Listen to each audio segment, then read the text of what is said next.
So hello everyone, welcome to save it first of all. And आज हम लोग जो चैप्टर स्टार्ट कर रहे हैं, चैप्टर का नाम बहुत प्यारा है।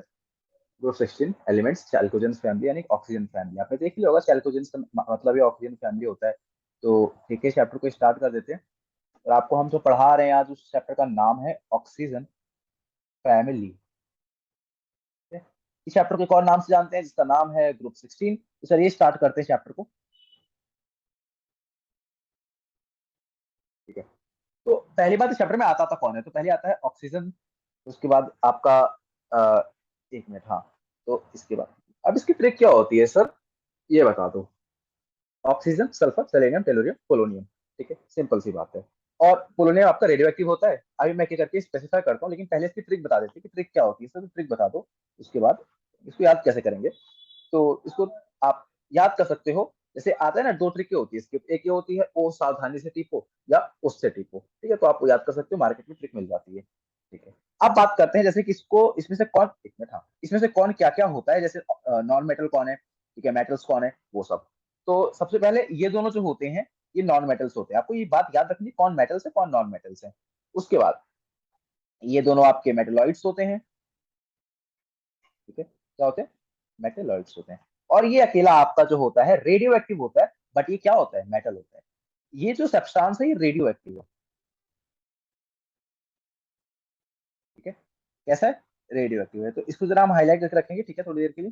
ये रेडियो एक्टिव है, हमें इसके बारे में पढ़ना नहीं होता है, हमें सिर्फ इन्हीं सब के बारे में, क्या हो गया, हमें सिर्फ इन्हीं के बारे में पढ़ना होता है। इन्हीं के बारे में पढ़ेंगे। एक सेकंड। ओके, तो ये हमारा होता है मेटल। और क्या होता है? Radio active. ठीक है, बहुत अच्छी बात है। अब अगर हम इस ग्रुप सिस्टम की बात करें ना, तो इसका मतलब होता है इनकी इलेक्ट्रॉनिक कॉन्फ़िगरेशन क्या होती है। तो इलेक्ट्रॉनिक कॉन्फ़िगरेशन आपके चैप्टर स्ट्रक्चर ऑफ एटम में भी सीखी होगी। बट आपको इनकी जनरल इलेक्ट्रॉनिक कॉन्फ़िगरेशन बता देता हूँ क्या होती है।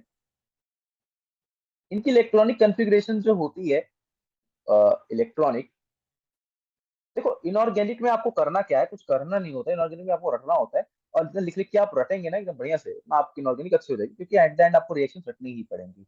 ऐसा कुछ नहीं है कि रिएक्शन याद करेंगे आप, है ना। इनर्ट गैस क्या होता है? NH2 NP4। कभी कभी डायरेक्ट ये भी क्वेश्चन पूछा जाता है कि इनकी इलेक्ट्रॉनिक कॉन्फ़िगरेशन क्या होती है, तो भी आपको पता होनी चाहिए। बहुत अच्छी बात है।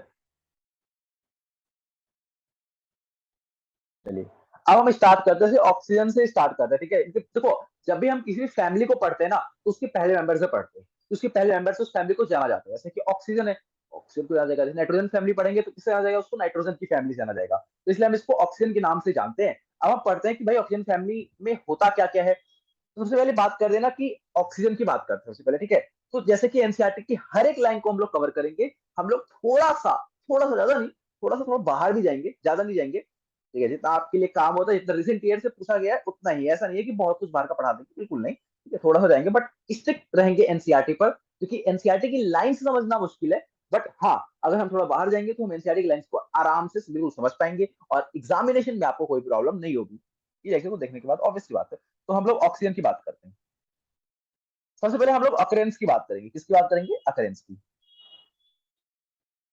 तो यार, अकरेंस की बात करें तो हम हर मेटल की अकरेंस की बात करेंगे। ऑक्सीजन सबसे मोस्ट अबेंडेंट होता है। आपने जब अपने चैप्टर बायोमोलिक्यूल पढ़ा होगा, इसका, बायोलॉजी का, तो आपने भी ये बात देखी होगी कि ऑक्सीजन जो होता है सर, वो मोस्ट अबेंडेंट होता है। क्या होता है ये मोस्ट अबेंडेंट? ये मोस्ट अबेंडेंट एलिमेंट होता है किसका? अर्थ का। Most abundant element on the earth.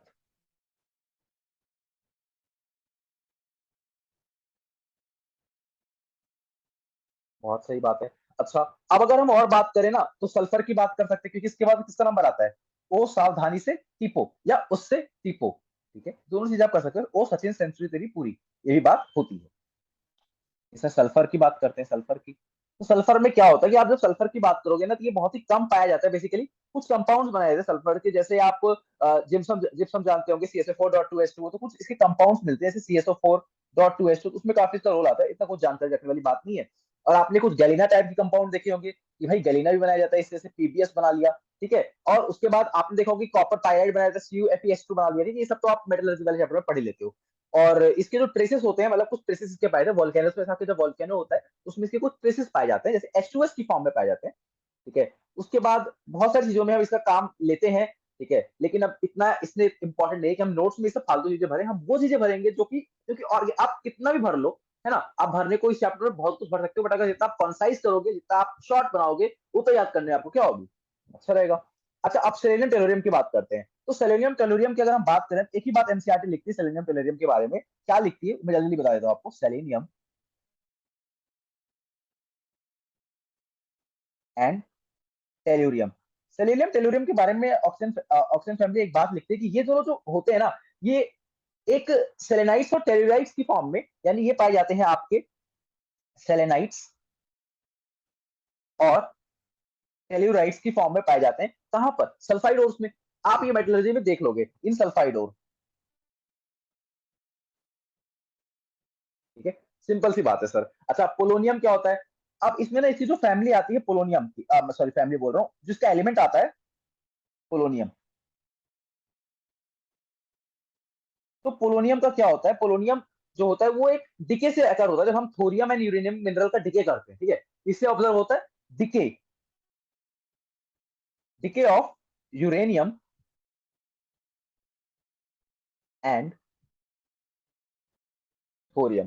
Thorium और यूरेनियम की डिके से जो निकलता है ना, वो हम वहां से पोलोनियम को लेते हैं। अच्छा, इसका एक और कंपाउंड होता है लिवरमोरियम। मतलब लिवरमोरियम क्या है ना, बेसिकली आपको याद नहीं रखना है, सिंथेटिकली बनाया जाता है। इसकी शॉर्ट हाफ लाइफ, इसकी जो हाफ लाइफ होती है बहुत देर, कम देर के लिए होती है। तो छोटी सी बात इसके लिए लिख लेते हैं, बाकी कुछ नहीं लिखेंगे, है ना। छोटी सी बात, बिल्कुल छोटी सी बात लिखेंगे। अगर हम इसकी बात करें लिवरमोरियम की, इसका एक और कंपाउंड होता है लिवरमोरियम। देखो, हम स्टडी नहीं करते लिवरमोरियम पोलोनियम के बारे में, क्योंकि रेडियो एक्टिव यार पता ही नहीं है क्या है, तो स्टडी किस बात की करें। इनके इलेक्ट्रॉनिक कंफिग्रेशन मैं लिख देता हूँ, बहुत इंपॉर्टेंट इलेक्ट्रॉनिक कंफिग्रेशन की होती है, आप याद रखना, है ना। हो सकता है कि कभी पूछ ले इसमें से, बट वैसे चांसेस बहुत ही कम होते हैं कि इलेक्ट्रॉनिक कंफिग्रेशन में वो पूछेंगे। 5 4d10 7s2 7p4। ठीक है, बाकी यार आपको आता है सबकी इलेक्ट्रॉनिक कंफिग्रेशन। ये 5f40, ये 5f है। ओके, तो ये कुछ पॉइंट्स हैं जनरल कैरेक्टरिस्टिक्स के बेसिस पर, आप इन्हें प्लीज याद रखेंगे, ये आपके लिए बहुत ही हेल्पफुल रहेंगे। अब हम बात करते हैं ऑक्सीजन की कुछ प्रॉपर्टीज की, क्योंकि देखो इसके अंदर आपको तीन चार चीजें पढ़नी होती है। तो एटॉमिक प्रॉपर्टी पढ़ोगे, ठीक है, फिजिकल प्रॉपर्टी पढ़ेंगे, और केमिकल प्रॉपर्टी पढ़ेंगे। बहुत ही छोटी फैमिली है, बहुत आराम से खत्म हो जाएगी। जल्दी से स्टार्ट करते हैं। चलिए, सबसे पहले हम इसकी एटॉमिक प्रॉपर्टी से स्टार्ट करते हैं, क्योंकि वही बहुत इंपॉर्टेंट होती है, एटॉमिक प्रॉपर्टीज। आपको हर एक चीज से रीजन बताया जाएगा, और आप हर एक चीज रीजन पे स्टक रहेंगे, जो रीजन हम बताएंगे वो सही है। ठीक है, देखो, जब आप डाउन द ग्रुप जाते हो ना, तो डाउन द ग्रुप जाते हैं तो आपको पता ही है कि एटॉमिक एरिया या एटॉमिक एरिया बढ़ती है। तो बहुत अच्छी बात है, क्यों बढ़ती है? तो ये भी बहुत ही जानने वाली बात है कि क्यों बढ़ती है। तो वो इसीलिए बढ़ती है क्योंकि आप जैसे नीचे जाते हो तो आपके जो शेल है वो ऐड हो जाते हैं। आपने पीरियोडिक क्लासिफिकेशन पढ़ा होगा, जब आप नीचे जाते हो क्योंकि उसकी वजह से एटॉमिक नंबर बढ़ रहा है, तो शेल भी ऐड हो रहे हैं ना, नए नए शेल ऐड हो जा रहे हैं। अब यहाँ पे टाइम नहीं है कि मैं आपको बताऊं कि सेल में ऐड होता है फिर क्या होता है, तो वो पीरियोडिक क्लासिफिकेशन में बात कर लेंगे। आप बस इसका एक रीजन याद रखोगे कि सेल बढ़ता है हमारा, क्योंकि एटॉमिक नंबर बढ़ रहा होता है, और एटॉमिक प्रॉपर्टीज की बढ़ एटॉमिक प्रॉपर्टीज की पहली प्रॉपर्टी क्या है? एटॉमिक मास, या सॉरी एटॉमिक मास नहीं, एटॉमिक रेडिया या आयोनिक रेडिया, जो कि नीचे जाके बढ़ता है। मैं पहला पॉइंट लिख देता हूं, atomic and ionic radii increases down the group due to increase in cell number. Oxygen का बहुत ही छोटा होता है, ठीक है, size of oxygen exceptionally small. ऐसा नहीं है कि ऑक्सीजन सबसे पहले आ रहा है, नीचे जाके बढ़ता है तो छोटा है, नहीं नहीं, ऑक्सीजन का एक्सेप्शनली ही स्मॉल है। ठीक है, ऑक्सीजन हैज एक्सेप्शनली स्मॉल। देखो भाई, आप इनऑर्गेनिक पढ़ रहे हो या बायोलॉजी पढ़ रहे हो, उसमें आपके आजकल स्टेटमेंट वाइज क्वेश्चंस लॉन्च हुए हैं, एज रीजनिंग वाले क्वेश्चन लॉन्च हुए, तो उसमें ये जो वर्ड है ना, ये बहुत इंपॉर्टेंट रखता है। आपको बस ये पता रहेगा कि नीचे जाके ना एटॉमिक आयनिक एरिया बढ़ता है तो नीचे वाले बढ़ते हैं। हमें नहीं पता कि ट्रेंड में क्या चल रहा है, हमें ये पता है कि यार जैसे रीजनिंग चल रही है, तो उसमें ये पूछ सकते हैं एक्सेप्शनली स्मॉल रहता है, ठीक है, या उसमें हटा सकते हैं, कुछ भी करके वो पूछ सकते हैं। तो आपको हर एक पॉइंट बहुत ही बारीकी से याद रखना है। जैसे एक्सेप्शनल लिखा है मतलब कुछ मतलब तो होगा। एक्सेप्शनली क्या होता है? स्मॉल। आप ये बात याद रखेंगे, ठीक है। अच्छा, दूसरा पॉइंट क्या है? दूसरे पॉइंट में सबसे पहली दूसरी जो प्रॉपर्टी आती है वो है इनकी आयोनाइजेशन एनर्जी, क्या आपको पता है कि आयोनाइजेशन एनर्जी होती है वो इनवर्सली प्रोपोर्शनल होती है साइज की। आयोनाइजेशन एनर्जी, ये बात भी आपने कहां पढ़ी होगी? देखो पीरियोडिक क्लासिफिकेशन और केमिकल बॉन्डिंग आप जब पढ़े उसके बाद ही आगे की ऑर्गेनिक या सॉरी इनऑर्गेनिक स्टार्ट करें, क्योंकि उसके लिए क्या होगा आपके लिए हेल्पफुल होता है। क्या होता है? हेल्पफुल। तो आयोनाइजेशन एनर्जी क्या होती है कि जैसे आयोनाइजेशन एनर्जी देखोगे ना, साइज इंक्रीज वजह से आयोनाइजेशन एनर्जी देखेंगे घटती है। अब बात आती है सर, अभी तो हमने ग्रुप 15 भी पढ़ा था इससे पहले, तो मेरे को ये बताओ क्या ग्रुप 15 वालों की आयोनाइजेशन एनर्जी ज्यादा होती है या ग्रुप 16 वालों की? हाँ बात तो सही है, तो किसकी ज्यादा हो सकती है? ग्रुप 16 वालों की ऑब्वियसली। क्यों? क्योंकि आप जानते हो पीरियड के अलॉन्ग जैसे आप मूव करते हो, जब आप पीरियड के अलॉन्ग जाते हो तो आपकी जो आयोनाइजेशन एनर्जी है वो बढ़ती है, लेकिन जब आप ग्रुप के अलॉन्ग आते हैं तो आपकी आयोनाइजेशन एनर्जी जो होती है वो घटती है। तो मैं लिख सकता हूं क्या एक बहुत प्यारी बात, एक सेकेंड, हाँ, due to increase in size,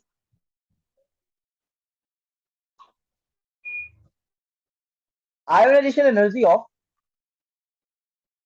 group 16 elements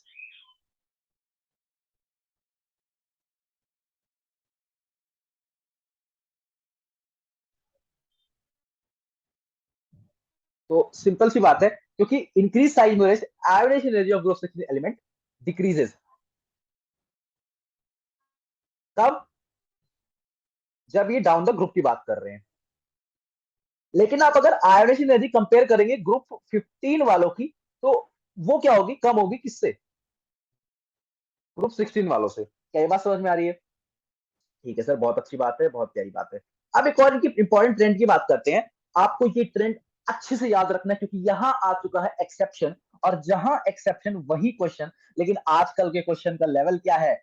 आजकल ऐसे नहीं पूछेंगे कि आपको दे देंगे कि 4 ऑप्शन और एक्सेप्शन बता दो, नहीं, आपको क्या करेंगे? एजर्सन रीजनिंग देंगे, और आपसे एक में कहेंगे कि ये एक्सेप्शन सही है या गलत, और दूसरे में आपके कहेंगे क्या ये एक्सेप्शन का जो हम रीजन दे रहे हैं वो सही है या वो गलत है। तो ये वाली बात आप याद रखें, एजर्सन रीजनिंग का ट्रेंड आजकल जारी है। तो जनहित में जारी है, वैसी ट्रेंड भी जारी है, तो आप प्लीज इस बात को मेरी नोट करेंगे। देखो ऑक्सीजन क्या है? ऑक्सीजन एक बहुत ही मतलब उसकी जो इलेक्ट्रॉन गेन एंथैल्पी है, हम यहाँ पर इलेक्ट्रॉन गेन एंथैल्पी की बात कर रहे हैं, ठीक है? तो ऑक्सीजन की इलेक्ट्रॉन गेन एंथैल्पी जो होती है बहुत ही कम होती है, किससे?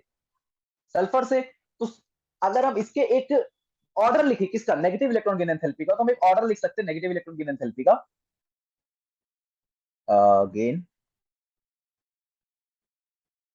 होती क्या है सर इलेक्ट्रॉन गेन एंथैल्पी? जब भी आप किसी एटम को, जब भी आप किसी एटम को एक इलेक्ट्रॉन खिलाते हो, इलेक्ट्रॉन खिलाते हो, तो वो एक एनर्जी देता है आपको, ठीक है? वो एक आपको क्या देता है? एनर्जी देता है। आयोनाइजेशन एनर्जी में क्या होता है कि जब भी आप देखो दो तरीके होते हैं, तो आयोनाइजेशन एनर्जी होती है, इलेक्ट्रॉन की एंथैल्पी होती है, दो ही चीजें होती है, कि दूसरे का रिवर्स होती है, ज्यादा कोई बहुत बड़ी बात नहीं है।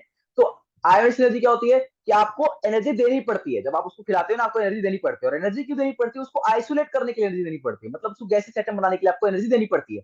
बट इलेक्ट्रॉन की एंथैल्पी में क्या करते हो, जब आप इलेक्ट्रॉन दे रहे हो तो वो आपको एनर्जी देगा, बस यही फर्क होता है, कोई फर्क नहीं होता इनके अंदर, और एक दूसरे का अपोजिट होते हैं दोनों। तो नेगेटिव इलेक्ट्रॉन की एंथैल्पी की बात करें तो यहां से बहुत सिंपल ट्रेंड आता है, तो ये हो जाता है उसका ट्रेंड। एक्सेप्शन, प्लीज याद रखेंगे इस एक्सेप्शन को, ये नहीं भूलेंगे आप, ठीक है? ओके, अब बात करते हैं इलेक्ट्रोनेगेटिविटी की। देखो फ्लोरीन के बाद में आपको पता है फ्लोरीन पूरे पीरियोडिक टेबल का एक बहुत ही इलेक्ट्रोनेगेटिव एलिमेंट है। उसके बाद जो होता है ऑक्सीजन सबसे एलिमेंट इलेक्ट्रोनेगेटिव होता है। तो यहाँ पे मैं इलेक्ट्रोनेगेटिविटी का ऑर्डर लिख रहा हूँ।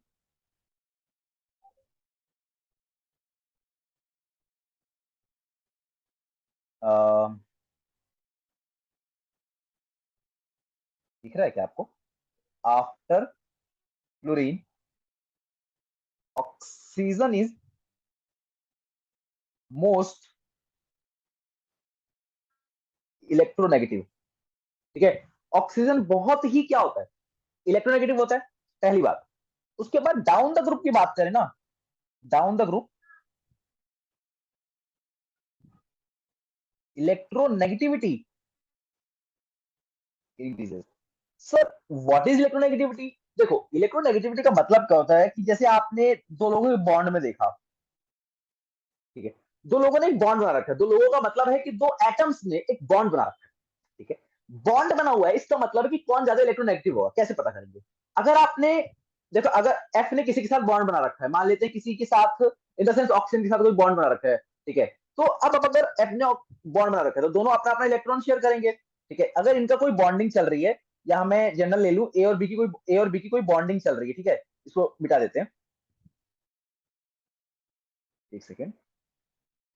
अच्छा ठीक है, इनके बीच में कोई बॉन्डिंग चल रही है, तो अब आपको पता होगा कि इसने अपना एक इलेक्ट्रॉन शेयर किया होगा, इसने अपना एक इलेक्ट्रॉन शेयर किया होगा इस बॉन्डिंग में। ये केमिकल बॉन्डिंग में आप सीखते हैं। अब अगर इसमें से ज्यादा इलेक्ट्रोनेगेटिव कौन है, अगर मैं कह दूं कि बी की इलेक्ट्रोनेगेटिविटी ए से ज्यादा है, तो ये क्या करेगा, ये इसके सारे इलेक्ट्रॉन को अपनी तरफ खींच लेगा, इसके सारे इलेक्ट्रॉन क्लाउड को अपनी तरफ खींच लेगा, और इस बॉन्ड को इसकी तरफ से वीक कर देगा, और अपनी तरफ सारे इलेक्ट्रॉन क्लाउड को खींचता हुआ चला जाएगा, अपनी तरफ खींच लेगा सारे इलेक्ट्रॉन क्लाउड को, ठीक है। सारा का सारा जितना भी इलेक्ट्रॉन का क्लाउड इसमें प्रेजेंट है, वो कौन खींच लेगा, बी। तो बी क्या हो गया, ज्यादा इलेक्ट्रोनेगेटिव हो गया। इस तरीके से हम देखते हैं कि कौन इलेक्ट्रॉन पेयर को अपनी तरफ खींच रहा है, जो भी दोनों की वजह से शेयरिंग हुई है, ठीक है। ये बात आपको समझ में आ रही है इलेक्ट्रोनेगेटिविटी की। तो ये बहुत सिंपल सी बात होती है, ये भी हम लोग कहां पढ़ते हैं, केमिकल बॉन्डिंग में या पीरियोडिक क्लासिफिकेशन में, ठीक है। तो वो दोनों चैप्टर देखना बहुत इंपॉर्टेंट है, पहले बता रहा हूँ।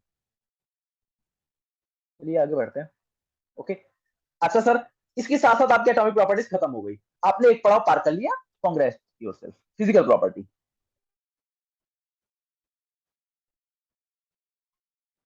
फिजिकल प्रॉपर्टी का मतलब होता है कि सारे के सारे, देखो फिजिकल प्रॉपर्टी की सबसे पहली प्रॉपर्टी जो है, ऑल दीज एलिमेंट्स, ये सारे एलिमेंट्स क्या करते हैं, एग्जिबिट करते हैं। सर क्या एग्जिबिट करते हैं, allotropy.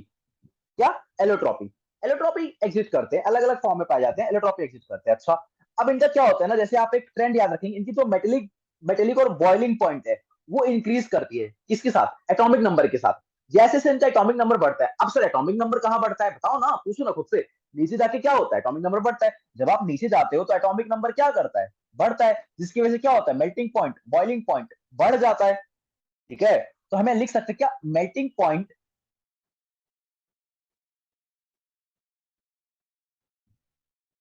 and boiling point, melting point and boiling point increases down the group due to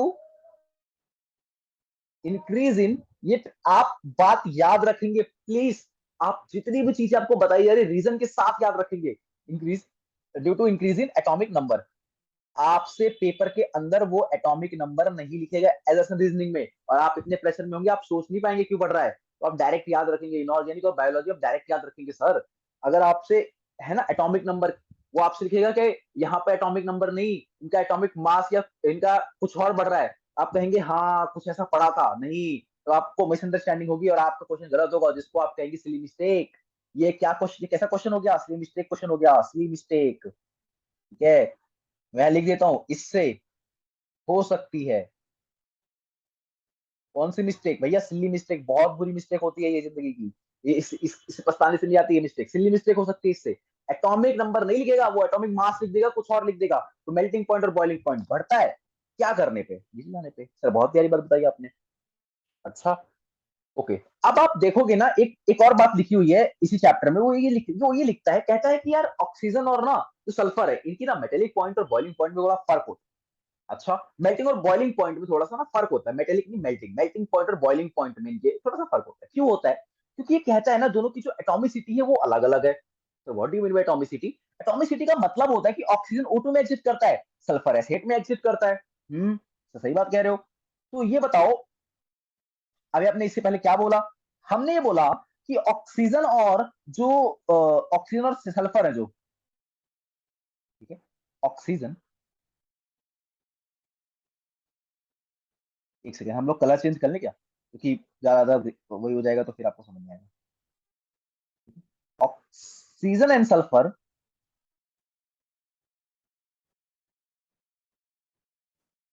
has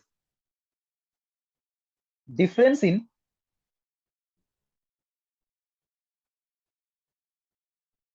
melting and boiling point due to their atomicity. Oxygen की होती है O2, एस की होती है एसिड, ठीक है। ये दोनों बातें आपको बिल्कुल याद रहनी चाहिए। चलिए आगे बढ़े। एक और इसकी प्रॉपर्टी आती है, देखो मैंने आपको बता ही दिया वही कि ऑक्सीजन O2 की फॉर्म में एग्जिस्ट करता है और सल्फर एसिड की बात करता है। अब ना हम लोग इसके अंदर हर चैप्टर के अंदर हम लोग एक बात तो पढ़ी होंगी, यार आपने पढ़ी भी होगी अपने टीचर से, क्या पढ़ी होगी? Anomalous behaviour of oxygen.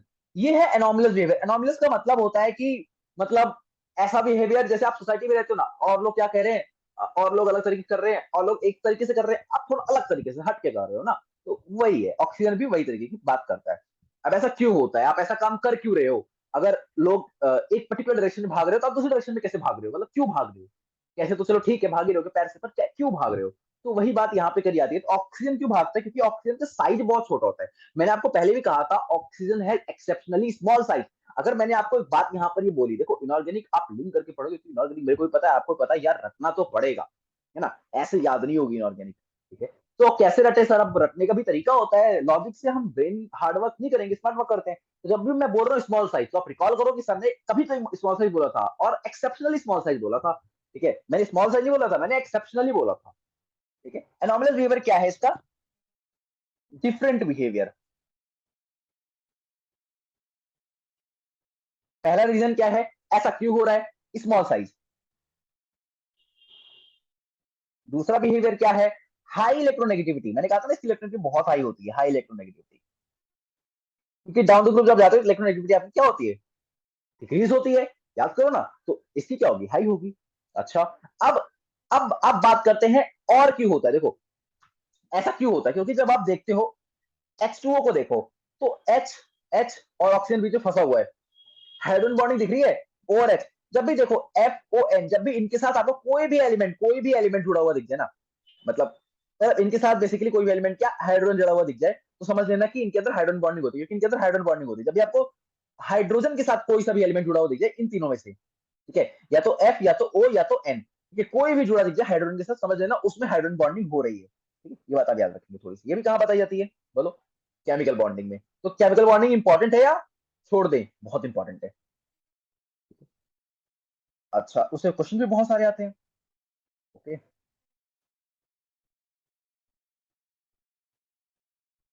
Hydrogen bonding in oxygen. Sir ये H2S भी तो बनता है, इसमें भी हाइड्रोजन बॉन्डिंग होनी चाहिए। हाइड्रोजन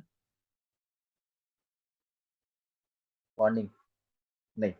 मैंने अभी आपको क्या कहा यार? मैंने आपको क्या कहा? कैसे बातें कर रहे हो? FON के साथ जब भी कोई हाइड्रोजन जुड़ा होगा तब हाइड्रोजन बॉन्डिंग होगी ना। इसमें आपको F दिख रहा है, ये F है, ये O है, ये N है, नहीं, तो हाइड्रोजन बॉन्डिंग नहीं होती, ठीक है? कंफ्यूज नहीं करेंगे। अच्छा, अब ना यार ऑक्सीजन एक ग्रुप 16 का एलिमेंट है, पहले पाया जाता है इसके पास ना। अगर आप इसकी इलेक्ट्रॉनिक कंफिग्रेशन तो आपको डी ऑर्बिटल नहीं दिखेंगे। क्या लिखोगे? इलेक्ट्रॉनिक कंफिग्रेशन लिखोगे तो आपको डी ऑर्बिटल नहीं दिखेंगे। तो इसमें एब्सेंस होते किसके? इलेक्ट्रॉनिक डी ऑर्बिटल्स की, जिसकी वजह से इसकी कोवेलेंसी जो होती है वो 4 होती है बेसिकली, ठीक है? आपको कोवेलेंसी का ऑर्डर वो भी कहां सिखाया जाता है? केमिकल बॉन्डिंग में। Due to the absence of due to the absence of D orbital, it's covalency is 4।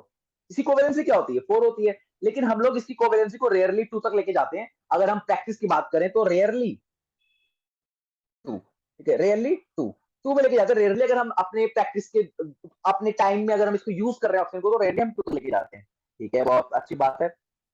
अच्छा, अब और बात करें ना, और जो और की होती है ना, other elements, other elements have covalency of more than 4। Please आप मेरे सारे पॉइंट्स को बहुत ही आराम से नोट डाउन करेंगे, एक बार हम देख लेते हैं। एनोमलस बिहेवियर इसका ऑक्सीजन का कैसे? डिफरेंस बिहेवियर एनोमलस का मतलब होता है छोटा सा साइज होता है इनका, इलेक्ट्रोनेगेटिविटी काफी हाई होती है, क्योंकि down the group electronegativity decrease करती है। हाइड्रोजन बॉन्डिंग होती है ऑक्सीजन में, हाइड्रोजन बॉन्डिंग किसके साथ होती है? FON के साथ। हाइड्रोजन बॉन्डिंग की बात करें तो H2S में जो होती है हाइड्रोजन बॉन्डिंग नहीं होती है। Due to the absence of D orbital it's covalency is 4, but practice में rarely 2। Other element have a covalency of more than 4, ठीक है? फिजिक्स स्लाइड भी डिवाइस करते हैं। फिजिकल प्रॉपर्टीज की बात करें तो सारे एलिमेंट एग्जिबिट करते हैं एलोट्रॉपी, अलग अलग, मतलब डिफरेंट डिफरेंट तरीके से बनते हैं। और melting point and boiling point down the group क्या करती है? Due to the increase in down the group क्या करती है? ये मेल्टिंग पॉइंट, हाँ ये रहा, melting and boiling point increases, ये इंक्रीज लिखा हुआ है, ठीक है? बीच में देख लेना, शॉर्टकट माना जरूरी है लाइफ में, है ना? Down the group due to the increase in atomic number, ठीक है? इससे हो सकती है स्लिम स्टेट। क्या मतलब है सर? एटॉमिक मास लिख देगा यार, कुछ भी लिख देगा, ठीक है, बट अब डरना मत, आप तो पढ़ लिखे हो ना।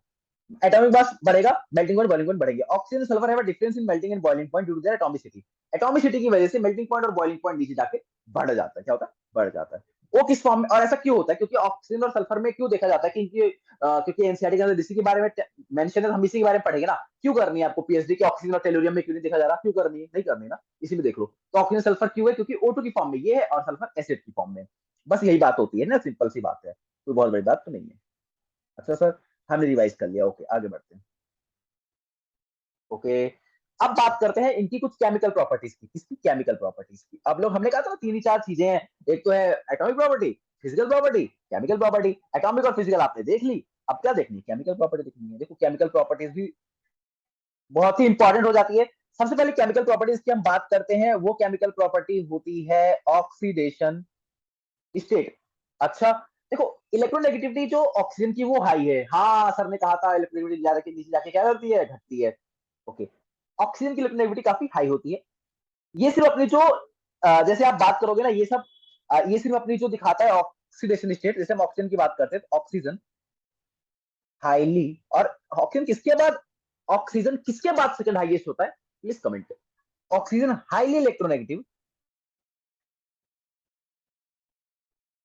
इन ग्रुप, ये अपनी जो फॉर्म बनाता है वो -2 बनाता है। बट ना यार, कुछ कुछ एक्सेप्शन होते हैं, जैसे OF2। OF2 में ये +2 बनाता है। क्या बनाता है? +2 बनाता है। Stability of -2 state decreasing down the group. वो बात एनसीईआरटी में मेंशन्ड है। एनसीईआरटी में क्या मेंशन्ड है कि down the group, down the group जो आपकी -2 होती है, -2 ऑक्सीडेशन स्टेट डिक्रीजेस, ठीक है, डिक्रीजेस। और जो आपका पोलोनियम है जो लास्ट है, वो पोलोनियम, ये क्या था, एक सेकेंड, हाँ, पोलोनियम हार्डली फॉर्म -2। पोलोनियम बहुत ही हार्डली है कि वो -2 बनाएगा, वैसे तो -2 नहीं बनाता है, सिंपल सी बात। ठीक है, और बात करते हैं बाकी एलिमेंट जो होते हैं वो क्या क्या दिखाते हैं। अगर सर -2 स्टेट डिक्रीज होती है तो ये बताओ कि क्या इंक्रीज होती है? तो बाकियों की जो होती है वो +2 होती है, +4 होती है, +6 होती है, ये सब होती है। ठीक है, अगर आप इनकी बात करेंगे ना, तो इसमें से जो ऑक्सीडेशन स्टेट ऑफ अदर +4 6 वाली जो होती है मोर कॉमन होती है। मोर कॉमन होती है। अगर आप सल्फर सेलेनियम टेलेरियम की बात करेंगे तो +4 बनाता है स्टेट विथ ऑक्सीजन। अगर आप इनकी बात करेंगे, इसकी सल्फर, सेलेनियम, ये क्या लिखते हैं, सेलेनियम और टेलुरियम, ठीक है, ये सब क्या करते हैं? ऑक्सीजन के साथ क्या करते हैं? ऑक्सीजन के साथ +4 बनाते हैं। विथ ऑक्सीजन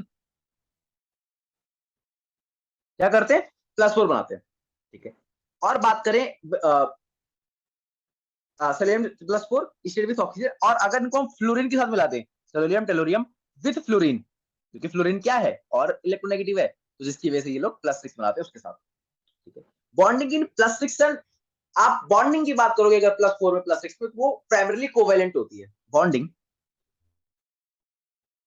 इन +4 एंड +6 होती है प्राइमरली कोवेलेंट। सिंपल सी बात है। अगर आप डाउन द ग्रुप जाते हैं तो आपकी जो स्टेबिलिटी है +6 वालों की, वो क्या करती है? डिक्रीज करती है। Down the group stability of +6 decreases and that of +4 increases. ठीक है, और किसकी वजह से क्या होती है? +4 इंक्रीज होती है। Down the group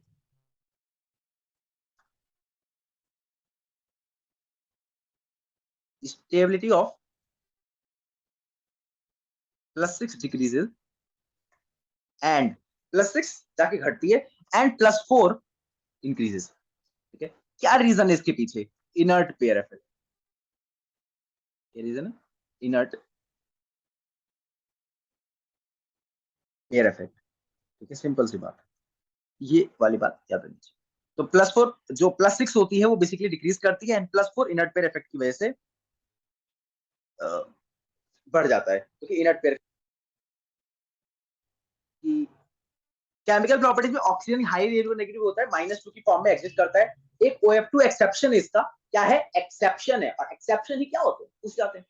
+2 down the group -2 की जो होती है ऑक्सीडेशन से डिक्रीज करते हैं, पोलोनियम हार्डली बनाता है, बाकी क्या होती है, +2 होती है, +4 होती है, +6 होती है। ऑक्सीडेशन उसमें +4 +6 बहुत ही कॉमन होती है। क्या होती है? कॉमन होती है, जिसमें से भी मैंने अभी आपको एक चीज बताई कि +6 वाली जो होती है वो डिक्रीज करती है, +4 वाली जो होती है वो इंक्रीज करती है, सॉरी इंक्रीज करती है। और क्यों करती है? क्योंकि इनर्ट पेयर का इफेक्ट हो जाता है। सर बहुत अच्छी बात है, बहुत अच्छी बात बताई आपने। अच्छा, अब आपको पता है मैं इनके आपके ना कंपाउंड बता रहा हूँ, क्यों किसकी कंपाउंड बता रहा हूँ, जो ऑक्सीजन ये हाइड्रोजन के साथ कुछ कंपाउंड बनाते हैं।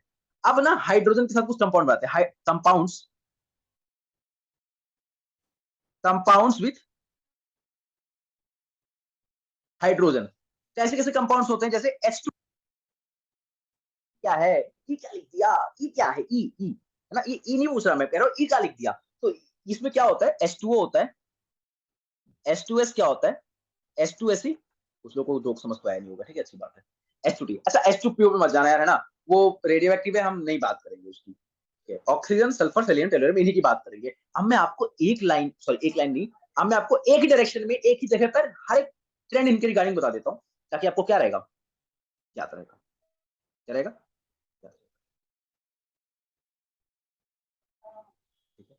एसिडिक कैरेक्टर की बात करते हैं पहले तो।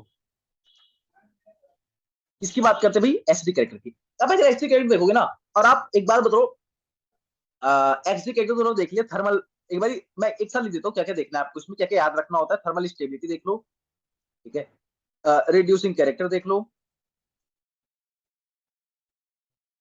ठीक है, रिड्यूसिंग कैरेक्टर देख, तो थोड़ा और आपको याद लिखना पड़ेगा बॉइलिंग पॉइंट, और आपको लिखना पड़ेगा मेल्टिंग पॉइंट, ठीक है, बॉइलिंग पॉइंट, मेल्टिंग पॉइंट, ये दोनों एक्सेप्शन आपको थोड़े से याद रखने पड़ेंगे, मैं बताता हूँ अभी, ठीक है। पहली बात आप ये याद रखिए जो मैं अभी आपको बताने जा रहा हूँ। अच्छा, ये ट्रेंड आपको याद रखने होंगे सारे के सारे, मैं आपको बता देता हूँ। जैसे आप एसडी कैरेक्टर की बात करेंगे, आप इस साइड जाएंगे, इस साइड जाएंगे क्या करेगा, इंक्रीज करेगा, ठीक है। थर्मल स्टेबिलिटी की बात करेंगे, इस साइड जाएंगे तो डिक्रीज करेगा। ऐसा भी मैं रीजन बता देता हूँ, थोड़ी देर में रुक जाओ यार, बस लिख लेने दो, है ना। रिड्यूसिंग कैरेक्टर जाएंगे तो इंक्रीज करेगा, आप भी लिख लो मेरे साथ ताकि अच्छा रहे। ओके, इनकी बात अभी हम करते हैं। देखो एसिडिक कैरेक्टर क्यों बढ़ता है, क्यों बढ़ता है एसिडिक कैरेक्टर, आपको ना मैं ट्रेंड बताऊं। जब भी आपके पास लोन पेयर होगा देने के लिए, जब भी आपके पास लोन पेयर होगा देने के लिए, तब जब आपका क्या होगा, बेसिक कैरेक्टर बढ़ेगा। क्योंकि बेसिक कैरेक्टर का मतलब क्या, बेसिक कैरेक्टर बढ़ेगा जब कोई हाइड्रोजन लेने आएगा तो वो क्या करेगा, वो तो आपकी लोन पेयर लेगा, है ना। क्योंकि आप बेस कैसे होगे, जब आप देखो यार, आप बेस किससे बनोगे, जब किसी हाइड्रोजन को दे, हाइड्रोजन को अपने पास, तो अगर आप बेस हो अच्छे, तो आपके पास लोन पेयर की अवेलेबिलिटी बहुत अच्छी होनी चाहिए, तभी तो आप किसी हाइड्रोजन को अटैक कर पाओगे, हाइड्रोजन को ढूंढ पाओगे। अगर ऐसा नहीं है तो आप अच्छे बेस नहीं हो गए, फिर क्या हो गया, एसिडिक होने लगोगे, सिंपल सी बात है। तो जब आप नीचे की तरफ जाते हो ना, नीचे की तरफ जाते हो, तो बॉन्ड डिसोसिएशन एनर्जी जो होती है वो डिक्रीज करती है, क्या करती है, डिक्रीज करती है। बॉन्ड डिसोसिएशन एनर्जी का मतलब क्या होता है?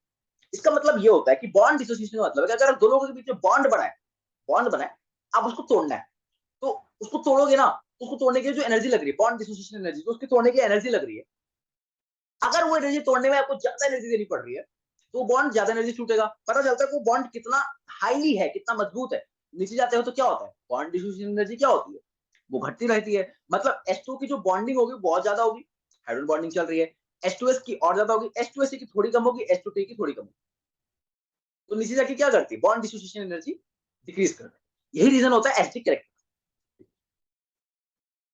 स्टेबल है।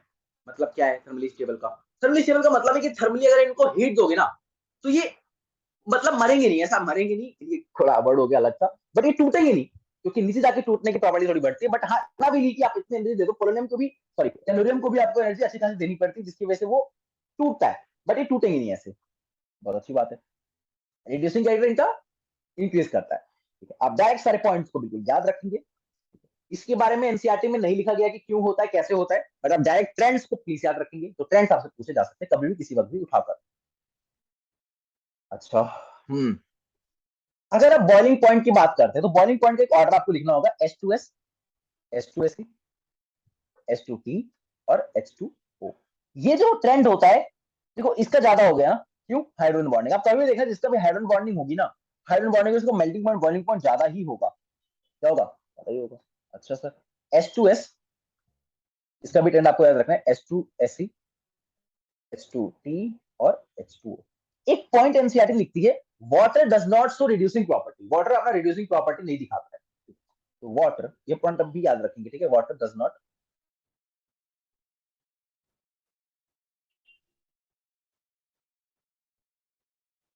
रिड्यूसिंग प्रॉपर्टी, ये बात आप बिल्कुल अच्छे से याद रखिए।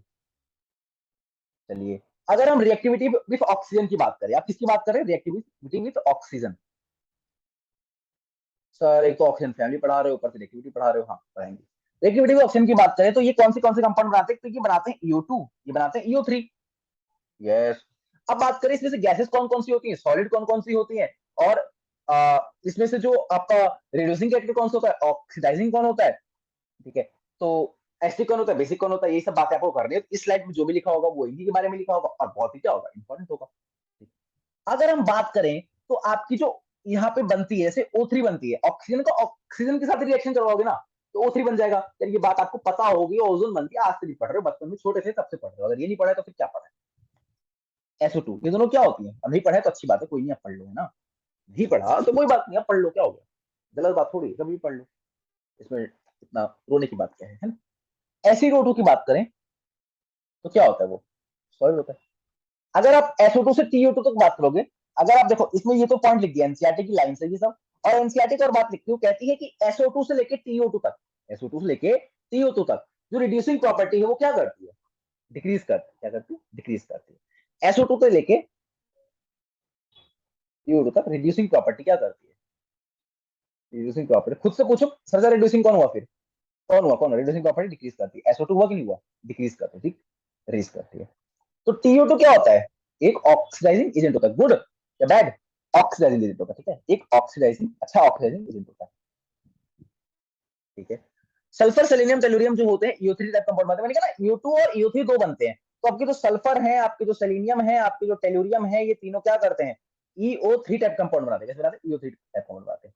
अच्छा, आप जब नीचे जाते हो ना, और दोनों ही कैसे होते हैं, एसिडिक होते हैं, पहली बात ये दोनों ही कैसे होते हैं, एसिडिक होते हैं। जब आप डाउन द ग्रुप जाते हो तो EO3 decreases down the group, EO3 जो बनाने की टेंडेंसी है,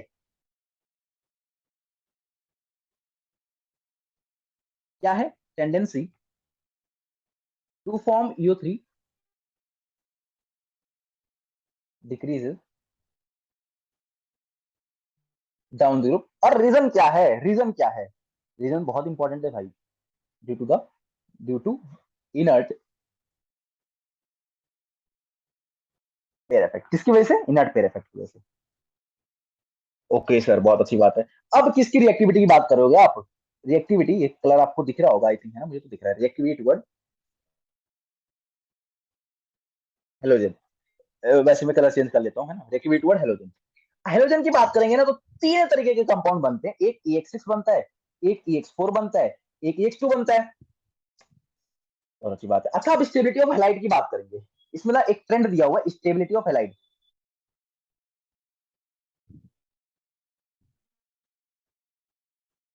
ये क्या हो गया, ठीक है, स्टेबिलिटी ऑफ हैलाइड्स, कैसे कैसे स्टेबिलिटी ऑफ हैलाइड क्या होती है, F-, Cl-, Br-, I-, ये होती है स्टेबिलिटी ऑफ हैलाइड्स। बहुत प्यारी बात है, बहुत प्यारी बात है। अच्छा, अब आपका हेक्सा हैलाइड बनता है, ठीक है, हेक्सा हैलाइड बनता है, जैसे हेक्सा हैलाइड कुछ भी हो सकता है ना, जैसे हेक्सा हैलाइड कुछ भी हो सकता है, तो उसमें से जो हेक्सा फ्लोराइड होता है, जैसे आपका हेक्सा हैलाइड का मतलब है कुछ बन गया, CL6 बन गया, TCl6 बन गया, है ना, कुछ भी मैं हाइपोथेटिकल बोल रहा हूँ, OF6 बन गया, ठीक है, इस तरीके का मतलब हेक्सा हैलाइड, मतलब हेक्सा मतलब 6, हैलाइड मतलब हैलाइड है, तो हैलाइड मतलब तो वही ना, फैमिली उसकी फ्लोरीन वाली फैमिली पूरी, तो उनके साथ जो भी बनता है उन्हें हैलाइड्स कहते हैं, ठीक है। Stability of halides, reactivity of halogen EX4 EX6 ऐसे बन रहा है। तो हेक्सा हैलाइड जब भी बनाते हैं ना, जैसे कि 4 में बनाएगा तो ठीक है, हमें 4 और अभी 2 से कोई मतलब नहीं है, but hexa halide among hexa halide, ये बात आप याद रखेंगे, अमंग हेक्सा हैलाइड, SF जो आपका अमंग हेक्सा हैलाइड, जो आपका SF6 है, जो आपका SF6 है, कौन है ये कौन है, हेक्सा, देखो हेक्सा मतलब 6, और किसके साथ बना रहा है, फ्लोराइड के साथ, तो हेक्सा फ्लोराइड हो गया। Hexa fluoride is most stable, ये बहुत ही स्टेबल होता है, और मोस्ट स्टेबल में मैं ना कहूं तो क्या कहूं, is only stable, is only stable among halide. SF6 एक एक्सेप्शनली स्टेबल है, किसकी वजह से, स्टेरिक रीजन की वजह से, क्या है इसका, एक्सेप्शनली, एक्सेप्शनली क्या है, ये स्टेबल है, क्यों स्टेबल है सर बताओ ना, स्टेरिक रीजन की वजह से। अच्छा, बहुत अच्छी बात है, स्टेरिक रीजन की वजह से। अच्छा, आप अगर हेक्साफ्लोराइड की बात करोगे ना, इसी हेक्साफ्लोराइड की बात करोगे, कहाँ आ जाते हैं हम भाई बार बार, हेक्साफ्लोराइड की बात करोगे तो ये गैस की फॉर्म में एग्जिस्ट करता है, किसकी फॉर्म में, गैसेस की फॉर्म में एग्जिस्ट करता है, गैस की फॉर्म में। और इसकी हाइब्रिडाइजेशन कैसी होती है, sp3d2, ये तो यार आपको निकाल लोगे ना, है ना। और स्ट्रक्चर कैसा होता है, ऑक्टाहेड्रल, पता है ऑक्टाहेड्रल। कहां से आ रहा है ये सब भाई, कहां से आ रहा है सर, केमिकल बॉन्डिंग से। केमिकल बॉन्डिंग नहीं पढ़ा, क्यों नहीं पढ़ा, पढ़ो जाकर। कुछ टेट्राफ्लोराइड्स भी होते हैं, क्या होते हैं, टेट्राफ्लोराइड्स। तो अमंग अमंग टेट्राफ्लोराइड्स, अगर आप टेट्राफ्लोराइड्स की बात करेंगे तो जैसे आपका SF4 होता है, ठीक है, तीन चीजें हैं, एक होता है SF4, SeF4 और TF4, ठीक है, यही दोनों है ना। तो SF4, यही तीनों है ना, SF4 गैस है, SeF4 क्या है, SeF4 एक लिक्विड है, TF4 क्या है, सॉलिड है, TeF4 क्या है, सॉलिड है। वैसे इतना याद नहीं रखोगे तो कोई चल जाएगा, बट हाँ ठीक है। अब क्या होता है ना, इनका जो स्ट्रक्चर होता है वो कैसा होता है, sp3 होता है, आप निकाल सकते हो। और क्या होता है, ट्राइगोनल, लिखा हुआ है तो मैं बता रहा हूँ, क्योंकि आप बाद में रो मत, है ना, कि सर ने बताया नहीं, बताते नहीं है कुछ। तो मैं बता दे रहा हूँ छोटी छोटी बातें। एनसीईआरटी में सब लिखा है, प्लीज डोंट रीड एनसीईआरटी, है ना, मत याद करना, कि वो टाइम वेस्टिंग है। आप टाइम फिजिक्स में लगाएं, और केमिस्ट्री के फिजिकल में लगाएं, और ऑर्गेनिक में लगाएं, खास करके इसमें मत लगाएं, मैं हूं यहाँ पर, ठीक है, अच्छी बात है। और इसकी जो शेप होती है, अच्छा आपको शेप और ज्योमेट्री में फर्क तो पता है ना भाई, कहीं ये भी नहीं पता होगा। वैसे ज्योमेट्री कुछ नहीं होती है, मॉलिक्यूलर ज्योमेट्री होती है जो होती है, ज्योमेट्री कुछ होती ही नहीं किसी चीज की, molecular geometry is right word. कैसे बनता है ये, मैं बना के दिखा देता हूँ आपको, देखो बनता कैसे, थोड़ा याद रखना बनता कैसे, ठीक है, जो मैं दिखा रहा हूँ बना के, वो आप याद रखेंगे कैसे बनता है, ये कुछ इस तरीके का बनता है, जिसका सीसॉ शेप है, ये देखो इस तरीके का, ठीक है, प्लीज याद रखेंगे इस चीज को। इस तरीके से उल्टा बना दिया क्या मैंने, हाँ उल्टा बनाइए, थोड़ा सा एक मिनट रुक जाओ, फिर से बना लेते हैं इसे। देखो ये बनता कैसे, आपको थोड़ा सा ये बात आपको याद रखनी होगी, ठीक है, कैसे रखनी होगी, क्या रखनी होगी, याद रखनी होगी। आओ जरा बना देते हैं।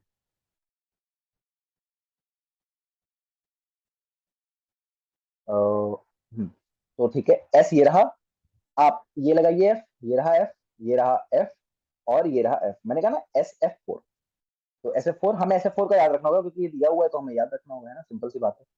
इसको जोड़ दीजिए इसके साथ, और इसको जोड़ दीजिए इसके साथ, है ना, इस तरीके से, और इन दोनों को जोड़ दीजिए आपस में, ऐसे बन जाता है इसका स्ट्रक्चर, ठीक है। शीशो शेप होती है, शेप बन जाता है ऐसा स्ट्रक्चर का, है ना, सिंपल।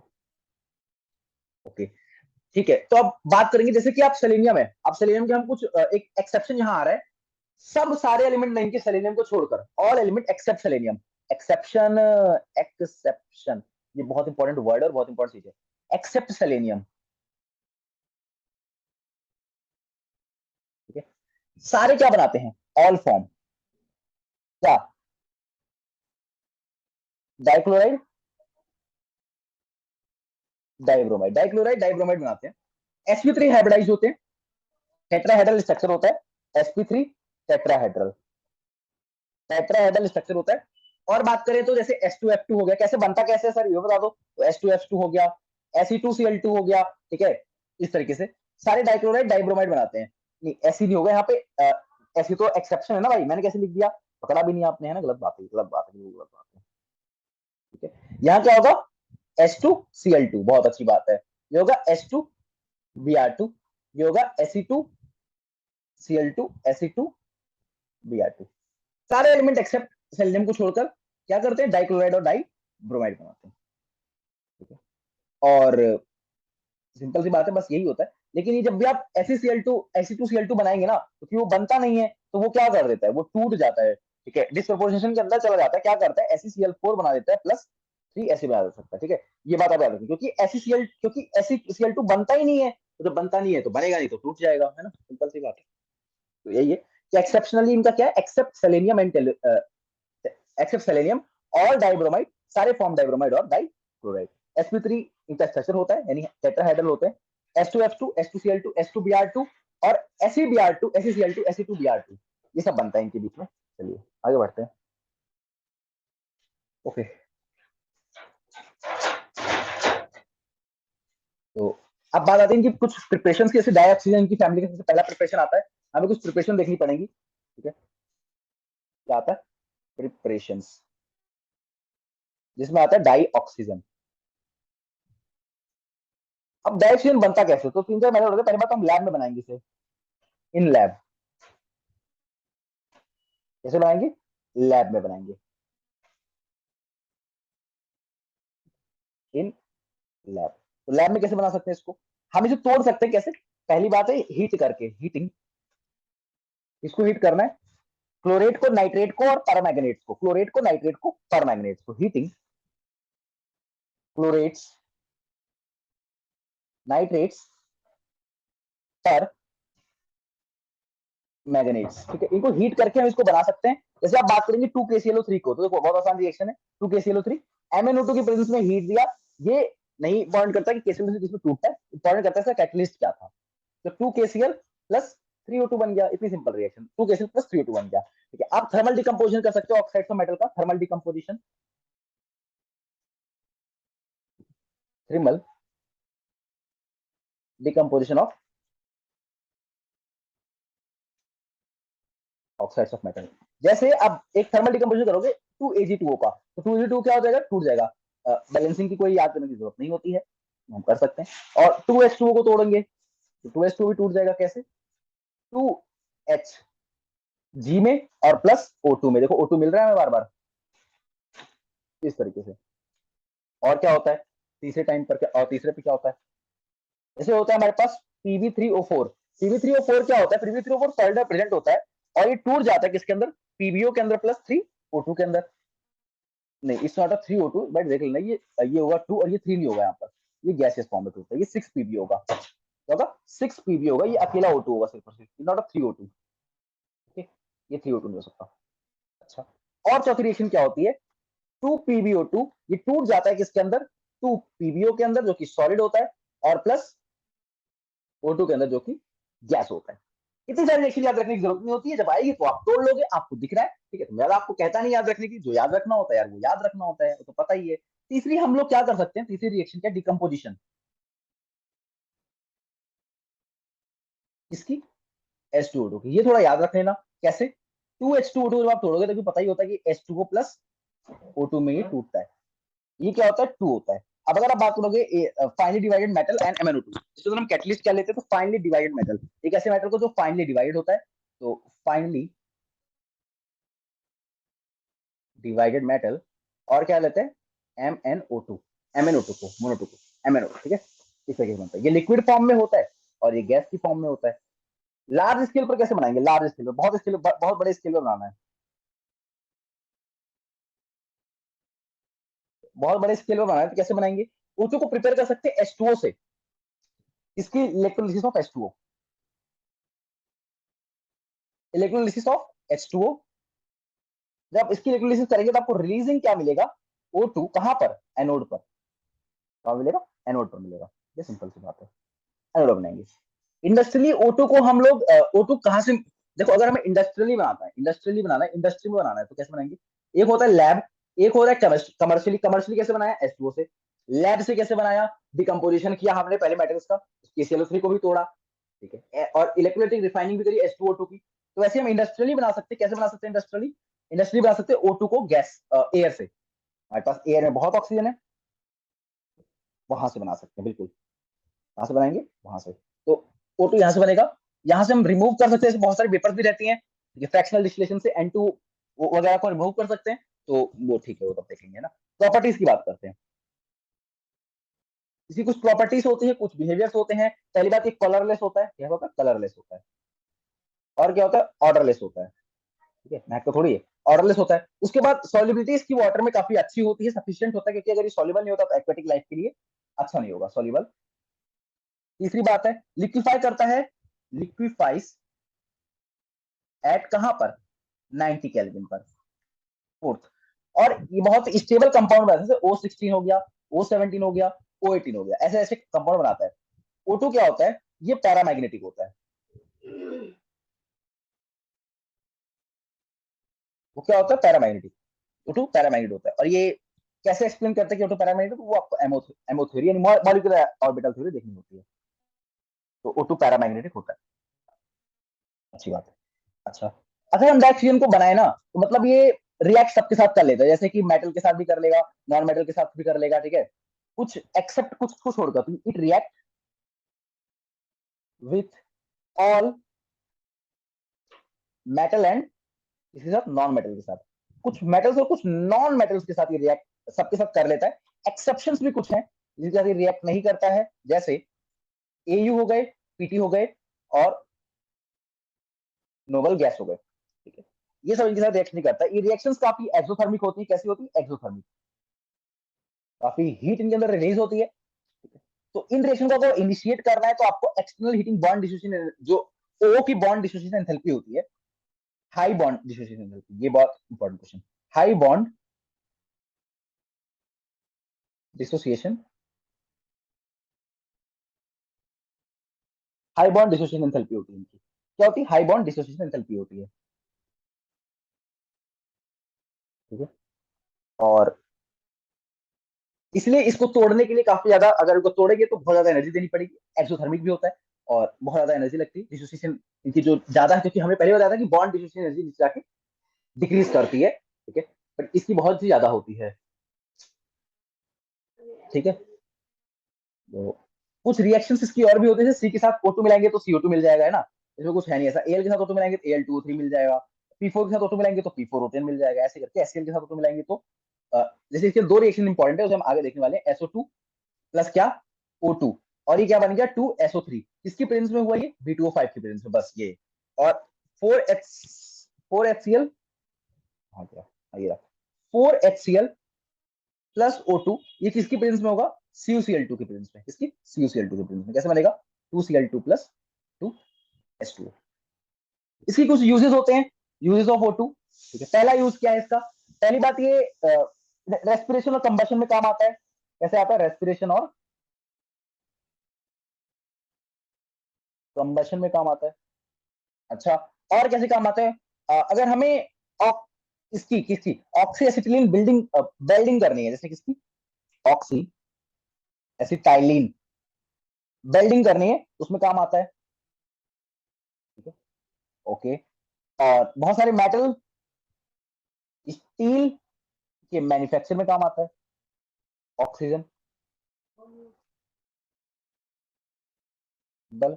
और सिलेंडर्स में काम आता है हॉस्पिटल्स के अंदर, O2 के सिलेंडर्स। और बाकी कंबशन में काम आता है hydrogen in liquid oxygen, combustion of fuel में काम आता है,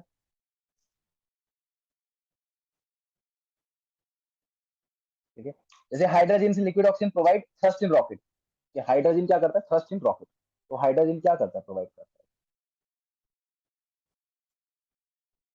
थ्रस्ट इन रॉकेट। बस सिंपल सी बात है। अगर हम बात करें सिंपल ऑक्साइड्स की, कुछ इसकी सिंपल ऑक्साइड्स होती है, जैसे ऑक्सीजन कंबाइन करता है और एलिमेंट के साथ, ठीक है, ऑक्साइड करता है बहुत ही अच्छे तरीके से, बताइए। तो कुछ इसकी सिंपल ऑक्साइड होते हैं, जैसे एसिडिक ऑक्साइड्स, एसिडिक ऑक्साइड्स। आपको पता है एक चीज कि जैसे हमें पता है यार, आपने पढ़ा होगा सर ये क्या पढ़ा रहे हो, तो गलत पढ़ा रहे हो। हमें तो पता है कि नॉन मेटल ही ऑक्साइड बनाते हैं, मेटल तो बनाते ही नहीं है। अच्छी बात है, लेकिन लेकिन सुनो सुनो, इस चैप्टर में क्या दिया हुआ है कि आपकी जो नॉन मेटल्स हैं वो तो बनाते बनाते हैं, बाकी जो मेटल्स हैं वो अपनी हायर ऑक्सीडेशन स्टेट में जाकर भी बना लेते हैं। बना लेते हैं हायर ऑक्सीडेशन। तो वो हमें लिखना पड़ेगा कि क्या बना लेते हैं, हायर ऑक्सीडेशन स्टेट में जाके बना लेते हैं। तो ठीक है, they combine with water to give acid. जैसे ये कंबाइन भी करते हैं वाटर के साथ एसिड देने के लिए। कुछ एग्जांपल्स हम लिख लेते हैं एसिडिक ऑक्साइड के। जैसे हमारे पास SO2, Cl2O7, CO2, ठीक है। ये हो गया Mn2O7। आप इन सारे ऑक्साइड को प्लीज ध्यान में रखेंगे, प्लीज प्लीज प्लीज। ये क्या होते हैं? Metal oxides. अच्छा, SO2 जो होता है वो H2O के साथ, यहाँ पे एक इंपॉर्टेंट रिएक्शन दी जाती है। H2O जो होता है SO2 के साथ कंबाइन करता है और क्या बना देता है? H2SO3। क्या होता है ये? Sulphurous acid. और बात करते हैं बेसिक ऑक्साइड्स की।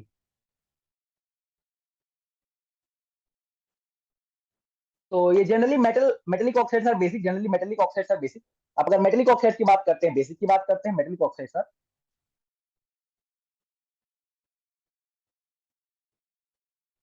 ऑब्वियसली अगर आप इनको पानी में घोलेंगे तो आपको कुछ बेस मिलेगा, वो आपको पता भी है। इंपॉर्टेंट रिएक्शंस कुछ लिखी गई हैं इसकी, जैसे Al2O3, नहीं सॉरी, कुछ बेसिक ऑक्साइड्स आप प्लीज याद रखेंगे। दुनिया में यही बेसिक ऑक्साइड्स यहाँ पे आपको मिलेंगे, ठीक है। जैसे Na2O2 इस चैप्टर के लिए तो CaO BaO ये जो होते हैं ये एसिडिक ऑक्साइड होते हैं, प्लीज आप इन्हें याद रखेंगे। कुछ एम्फोटेरिक ऑक्साइड्स की बात करते हैं, क्या बात करते हैं, एम्फोटेरिक ऑक्साइड्स की बात करते हैं। तो ये एम्फोटेरिक का वो स्पीशीज होती है जो आपका एसिड के साथ भी रिएक्ट करती है, बेस के साथ भी रिएक्ट करती है। एक एक करके हम इनकी रिएक्शन देखें तो एक ही दिया हुआ है Al2O3, डरने की बात नहीं है, ठीक है, 6HCl प्लस 9H2O। देखो यार बहुत आसान सा चैप्टर है, आप ना डरो मत इस चैप्टर में, है ना, बहुत प्यारा चैप्टर है। अगर आप एक बारी मेरी वीडियोस देख लेते हो, ठीक है, नोट्स बना लेते हो और इसी को रिवाइज करते हो, किसी को नहीं, किसको रिवाइज करते हो, इसको रिवाइज करते हो, ये क्या हो गया, कभी कभी हंगामे हो जाते हैं। अच्छा, इसी को क्या करते हो, रिवाइज करते हो। तो बहुत ही सिंपल तरीके में आपको पता होगा, आप तक दिख गया होगा, बताया गया है, ऐसा कहीं भी आपको नहीं मिलेगा, और समझाया गया है, ऐसा नहीं है कि सिर्फ बोल रहे हैं और लिखते चले आ रहे हैं, ऐसा बिल्कुल नहीं लगा होगा, ठीक है, कहीं ना कहीं समझाया भी जा रहा है, और कहीं कहीं जहाँ लिखने की जरूरत है वहां तो लिखेंगे ही, है ना, सिंपल सी बात है। और इनऑर्गेनिक को कभी भी ऐसे करने की कोशिश मत करो, आज बैठा हूं तो आज 10 घंटे में पूरी इनऑर्गेनिक कर दूंगा, उससे कोई मतलब नहीं निकलेगा, आपका टाइम वेस्ट होगा और आपका हार्डवर्क भी वेस्ट होगा, हम नहीं चाहते हैं। तो आप एक काम करिए, इनऑर्गेनिक को कुछ पार्ट्स में करिए, जैसे आधी इनऑर्गेनिक आज पढ़ ली, आधी कल पढ़ेंगे, एक ऑक्सीजन फैमिली आज पढ़ ली, या आधी ऑक्सीजन फैमिली आज पढ़ ली, ऑक्सीजन फैमिली कल पढ़ ली।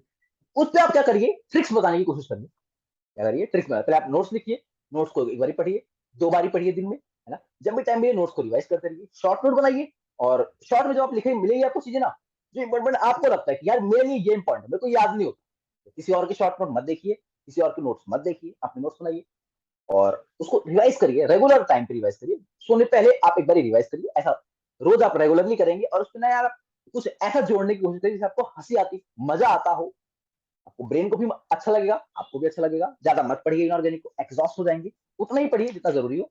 और प्रैक्टिस आप कर सकते हो अगर आपको करने का मन हो, वैसे कोई जरूरत नहीं होती है इनऑर्गेनिक की प्रैक्टिस की, but yes you can. Neutral oxide क्या होता है, न्यूट्रल ऑक्साइड होता है।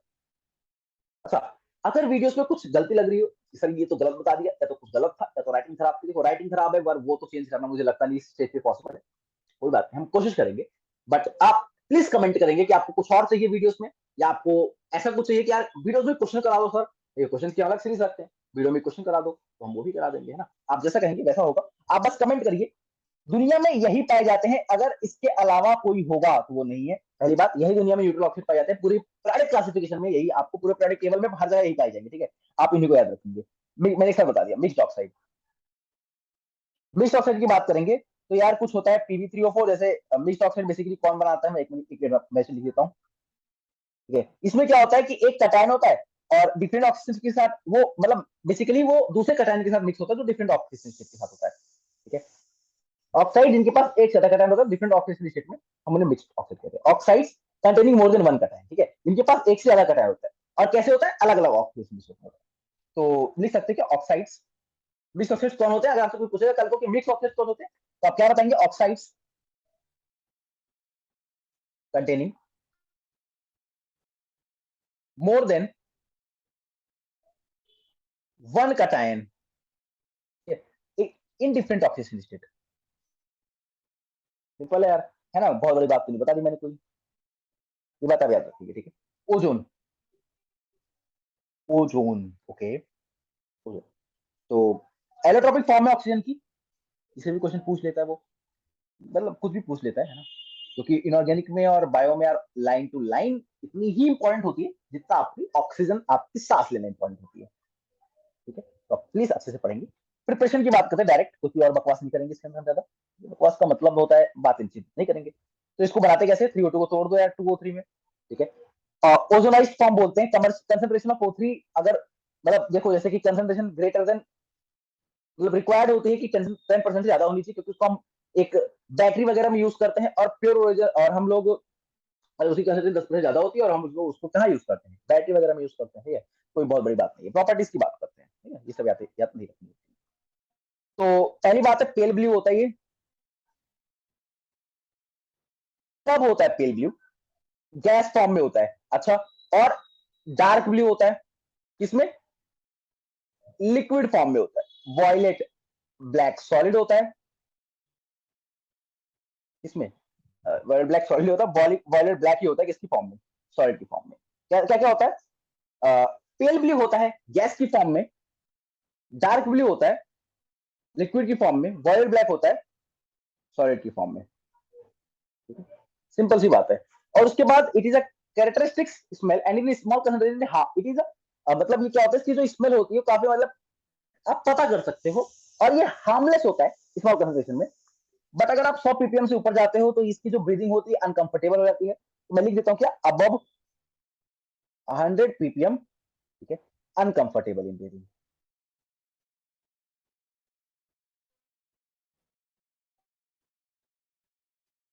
क्या होती है, इनकंफर्टेबल होती है, किसके अंदर, ब्रीदिंग के अंदर होती है uncomfortable breathing, uncomfortable in breathing.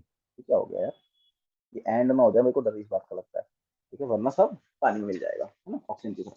तो एक बहुत इंपॉर्टेंट पॉइंट है ना, मतलब पीवाईक्यू में फिर से इसको पूछा गया है, ऑक्सीजन इज, नहीं ऑक्सीजन नहीं कर दो, इसकी ओजोन लिखना है, थर्मोडाइनेमिकली, ठीक है, थर्मोडाइनेमिकली अनस्टेबल। कौन है ये भाई, हाँ, O3 is thermodynamically unstable with respect to, किसकी रिस्पेक्ट में, विथ, आप सर आप कहोगे कि सर इसमें वो नहीं बताया, मतलब ट्रिक नहीं, वो नहीं मारी शॉर्टकट, ऐसा नहीं है, हर में शॉर्टकट नहीं मारा था। विथ रिस्पेक्ट टू ऑक्सीजन पूरा पूरा लिखने कहीं कहीं हम लोग है ना, क्योंकि वीआरटी किसी किसी को पता नहीं होता है ना, मुझे भी पसंद है जब मैं छोटा था। तो डिकम्पोजिशन जो होती है लिबरेट करती है इसकी हीट, तो डेल्टा जी भी इसका क्या होता है, नेगेटिव होता है। ये बात आप याद रखेंगे थोड़ी सी, है ना। डेल्टा एच क्या होता है, वो भी क्या होता है, नेगेटिव होता है। डेल्टा एस क्या होता है, पॉजिटिव होता है ना। ये बात आप थोड़ा सा याद रखेंगे। अब इनकी जो due to the release energy होती है, रिलीज एनर्जी ओ थ्रू O3 जो होता है, ड्यू टू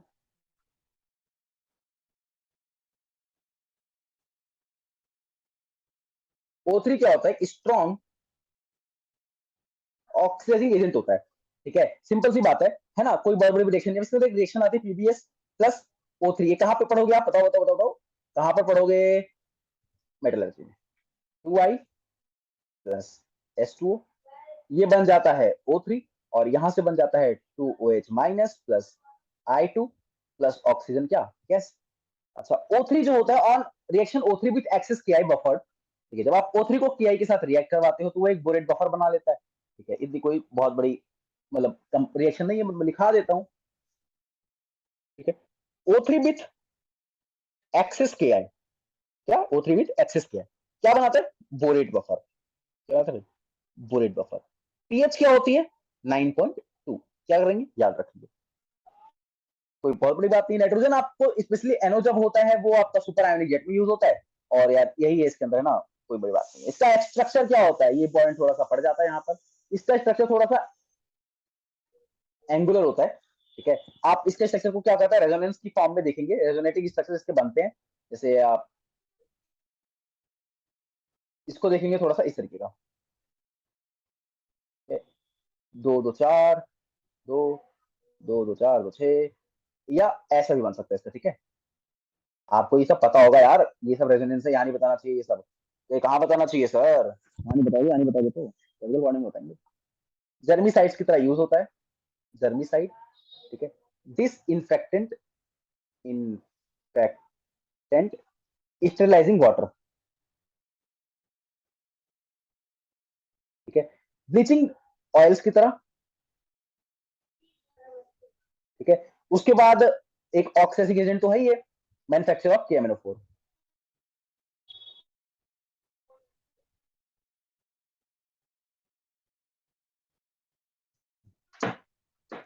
ओके, क्या हो गया, हाँ, क्यों ऐसा होता है, क्योंकि ऑक्सीडाइजिंग एजेंट होता है।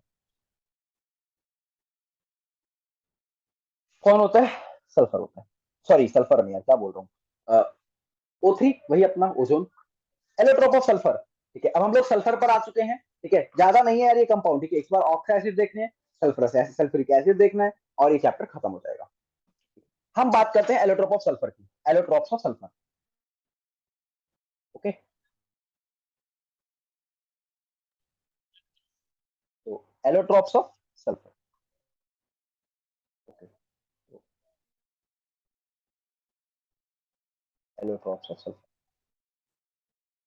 पहला सल्फर है रोम्बिक सल्फर, यानी अल्फा सल्फर इसे कहते हैं, रोम्बिक रहेंगे अल्फा सल्फर। दूसरा है मोनोक्लिनिक,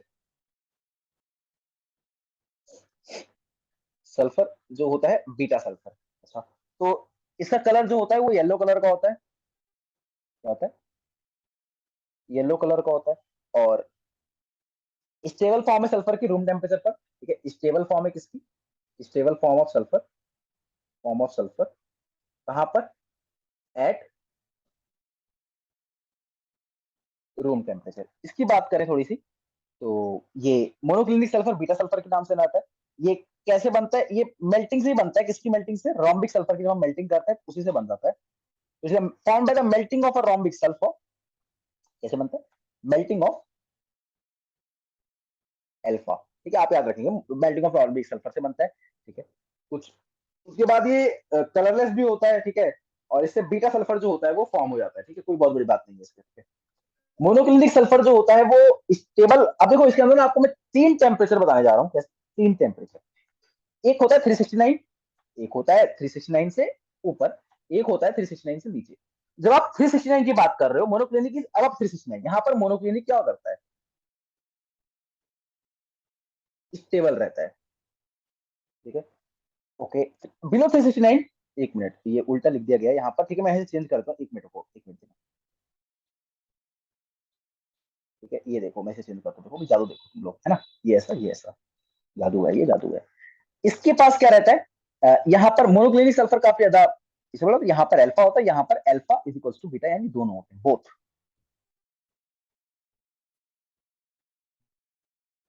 स्टेबल, ऐसा होता है, ठीक है। रोम्बिक एंड मोनोक्लिनिक सल्फर जो होते हैं वो उनके पास एसिड का मॉलिक्यूल होता है। They are packed in different structure. Acid का जो स्ट्रक्चर होता है वो थोड़ा सा आपको दिखेगा कि एसिड और एस जो होता है दोनों के पास क्या होता है। अगर आप दोनों की बात करोगे ना, एस और एसिड, एक मिनट, नहीं ऐसे नहीं देखना चाहिए, एक सेकंड रुक जाओ, मैं चेंज करता हूँ थोड़ा सा, इरेजर दे दो भैया। अल्फा बीटा, इन दोनों के पास क्या होता है? एसिड मॉलिक्यूल होते हैं, दोनों ही एसिड मॉलिक्यूल होते हैं बेसिकली, ठीक है। दोनों कैसे होते हैं? Acid molecule, both rhombic and molecular acid molecule होते हैं। They are packed in different structure, अलग अलग स्ट्रक्चर में होता है इनका। जैसे कि आप बात करोगे ना, तो इनका डिफरेंट डिफरेंट स्ट्रक्चर में होता है। जैसे कि एसिड की जो फॉर्म दिख रही है आपको, ये दिखता है आपको क्राउन की शेप में, जैसे दिखता है क्राउन की शेप में दिखता है। अगर आप कुछ और भी इसकी फॉर्म्स होती है, जैसे S6 होता है एक, और अलग अलग फॉर्म होती है। S6 होता है वो कैसी, वो कौन सी फॉर्म में होता है सर? वो चेयर फॉर्म में होता है। अच्छा, मैं आपको जरा दोनों बना के दिखा देता हूँ। बना के देख ले रेड पेन से, देखो ऐसे। एस, पहले ऐसे होता है, ठीक है। एस, फिर ऐसे एस, फिर ऐसे एस एस, फिर उसके बाद यहाँ पे एस, यहाँ भी एस, यहाँ भी एस, यहाँ देखो क्राउन बन रहा है ना, कुछ इस तरीके का। ये क्राउन बन रहा है, ऐसे होता है क्राउन। आई थिंक ज्यादा मतलब कुछ अलग, मतलब क्राउन बनाए, क्या बनाएंगे? क्राउन होता है। चेयर कैसे बनती है? S S S S S S S S, तो ये भी चेयर बनती है, ठीक है। थोड़ा सा इसे नीचे कर लें, थोड़ा सा अच्छा लगेगा, है ना। थोड़ा नीचे कर सकते हैं ना हम लोग। एक सेकंड रुकना, एक सेकंड देना मुझे। एस एस, यहाँ बनता है एस, ये होता है एस, ये होता है एस, ये होता है, ये होती है चेयर फॉर्म जिसे हम कहते हैं S6। ये होती है क्राउन से जिसे हम कहते हैं एसिड। आप अगर और बात करेंगे तो S2 जो होता है वो डोमिनेंट स्पीशीज पैरामैग्नेटिक होता है। S2 डोमिनेंट होता है, पैरामैग्नेटिक होता है, लाइक O2 से, ठीक है। चलिए, आई थिंक लास्ट है हमारे पास सल्फर डाइऑक्साइड।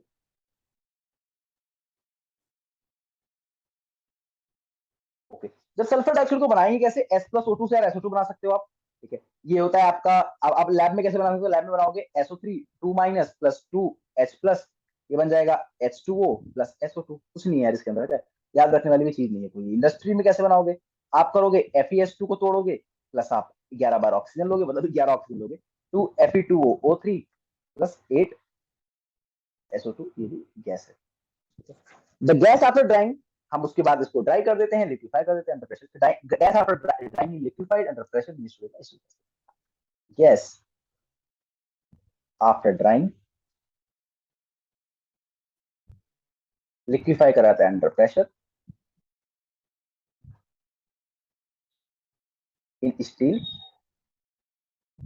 और स्टोर किया जाता है स्टील के सिलेंडर में। प्रॉपर्टीज देख लें, प्रॉपर्टीज जल्दी जल्दी। SO2 is colorless with a pungent smell and highly soluble in water. SO2 क्या होता है? कलरलेस होता है.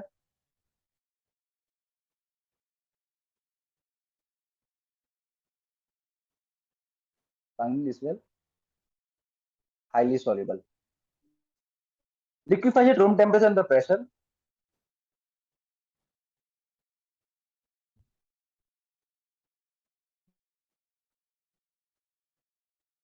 दूसरी प्रॉपर्टी इसकी, SO2 is passed under water. जैसे हम SO2 को H2O के साथ पास करेंगे तो H2SO3 बन जाएगा. ठीक है. NaOH plus SO2, NaOH plus SO2, Na2SO3 plus H2. वैसे ही हम Na2SO3 को फिर से H2O और SO2 के साथ मिला देंगे तो NaHSO4 मिल जाएगा. ठीक है. ये भी कोई अच्छी रिएक्शन याद करने के लिए भी नहीं है. ठीक है. उसके बाद अगर आप SO2 को Cl2 के साथ पास कराएंगे, कुछ रिएक्शन दे गई है, अच्छी अच्छी रिएक्शन है. जैसे आप SO2 को क्या करेंगे, Cl2 के साथ पास करेंगे, क्या बन जाएगा? SO2. Cl2 क्या है? सल्फ्यूरल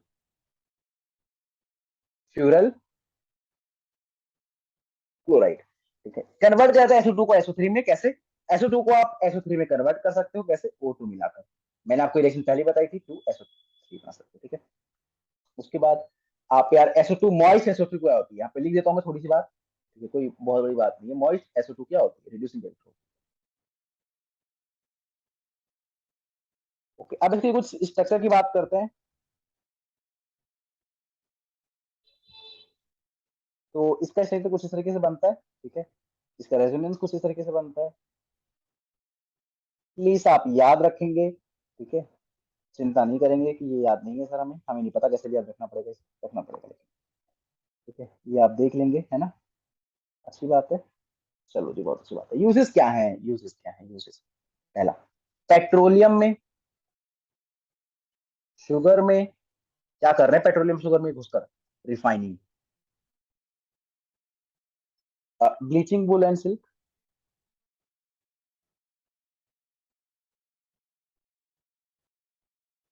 anti colour disinfected, anti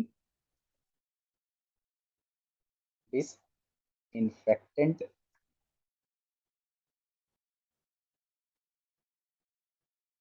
preservative. Preparation of, किसकी प्रिपरेशन में यूज करते हैं इसको? In preparation of H2SO4, NaHSO3, CaHSO3. Liquid SO2 solvent होता है.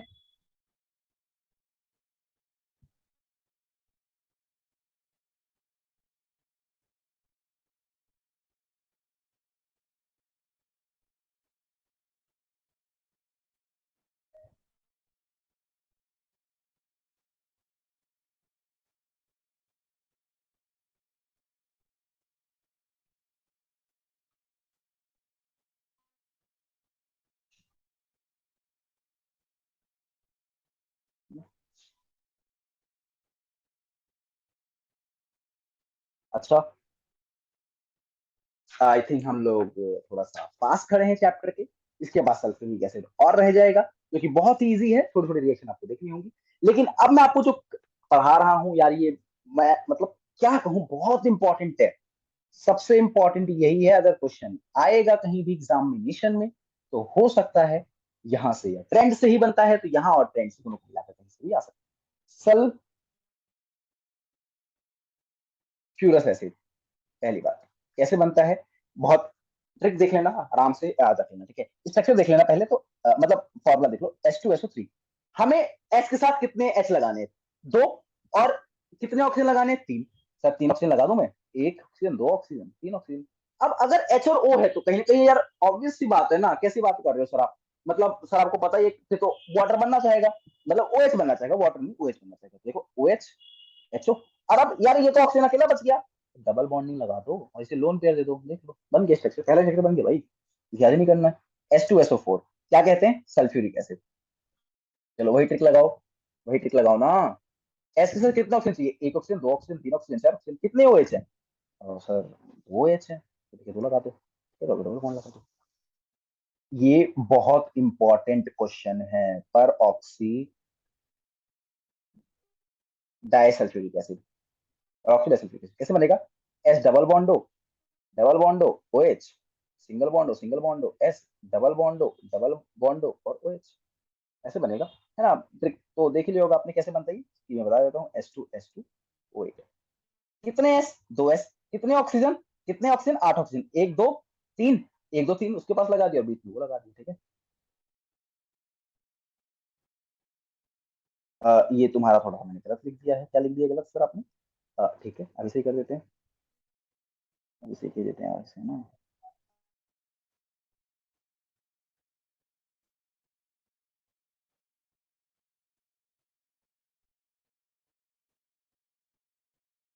ओलियम, S2S2O7, कैसे?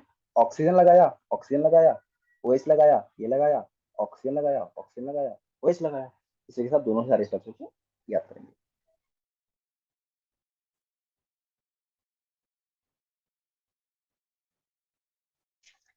चलिए जी, लास्ट, सबसे आखिरी, सबसे प्यारा, सल्फ्यूरिक एसिड।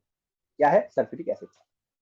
इसका ना कुछ नाम होता है, ये सबका राजा है, इसका नाम क्या है, मतलब सबसे इंपॉर्टेंट कंपाउंड है। तो इसको सबसे पहले बनाते हैं कॉन्टेक्ट प्रोसेस। ये यार बहुत इंपॉर्टेंट है, मैं सच बता रहा हूँ। कॉन्टेक्ट प्रोसेस का नाम ही इंपॉर्टेंट है, क्योंकि नेमिंग रिएक्शन जो होती है आपको पता है ऑर्गेनिक में भी इंपॉर्टेंट होती है। अब ऑर्गेनिक में इंपॉर्टेंट होती है तो यार केमिस्ट्री भी कहीं ना कहीं थोड़ा बहुत, तो केमिस्ट्री तो सब में एक ही है, तो ऑर्गेनिक में भी इंपॉर्टेंट होगा। कैसे बनता है ये? तो स्ट्रक्चर आप याद रखेंगे। कॉन्टेक्ट प्रोसेस 3 स्टेप में होता है, ठीक है। पहला स्टेप, कैसे? सल्फर को पहले बर्न करते हैं, ठीक है, सल्फर को बर्न करते हैं, burning of sulphur.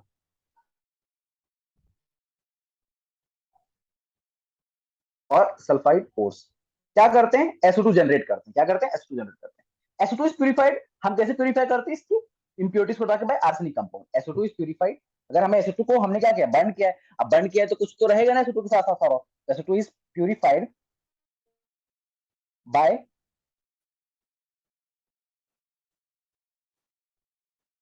Arsenic compound, ठीक है। आप SO2 को क्या करेंगे उसके बाद? O2 के साथ मिक्स करके क्या बनाएंगे? SO3 बनाएंगे। किसकी प्रेजेंट में होता है?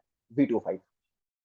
इसकी डेल्टा आपको याद नहीं रखनी, बट नेगेटिव होती है, आप ये बात याद रखेंगे प्लीज, किलो जूल पर मोल। तीसरी भी बात करें तो SO3 को एब्जॉर्ब कौन करेगा? H2SO4। क्या बन जाएगा? H2S2O7, आई थिंक ओलियम, ठीक है।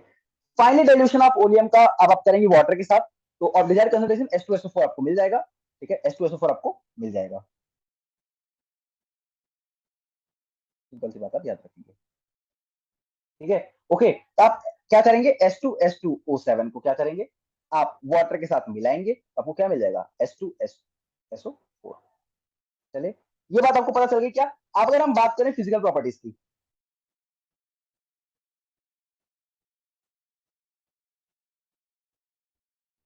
फिजिकल प्रॉपर्टीज की बात करें तो यार ये काफी ज्यादा डेंस होता है, कंसंट्रेट होता है, ऑयल ऑफ विट्रॉल कहते हैं इसको, ऑयल ऑफ। अब इसके अंदर हाइड्रोजन बॉन्डिंग, मैंने क्या कहता है, हाइड्रोजन बॉन्डिंग इसके अंदर आपको दिखने को मिलेगी। कैसे दिखने को मिलेगी सर? आपने तो कहा था सर एस्टो हाइड्रोजन बॉन्डिंग। अरे ऑक्सीजन और हाइड्रोजन में तो हो सकती है ना, देखो जरा ध्यान से, H ऐसे, ये हो गया HO, देखो ये इधर हाइड्रोजन बॉन्डिंग इधर कर रहा है, तो ये डबल बॉन्ड O, HO, ये थोड़ा आपको याद नहीं रखना, मैं आपको दिखाने के लिए बता रहा हूँ बस, HO, ठीक है। तो यार ये यहाँ पे ऐसे, यहाँ पे ऐसे, यहाँ पे ऑक्सीजन है, यहाँ पे जा रहा है, यहाँ पे ऑक्सीजन, यहाँ पे जा रहा है, तो ये यहाँ पे ऐसा हो गया। ये देखो हाइड्रोजन बॉन्डिंग हो रही है ना भाई, देख लो हाइड्रोजन बॉन्डिंग, नीचे लीजिए थोड़ा सा, हाइड्रोजन बॉन्डिंग, ठीक है। आपके ऑक्सीजन और उनके बीच में हाइड्रोजन बॉन्डिंग हो रही है, ठीक है। और क्या लिख सकते हैं इसके बारे में?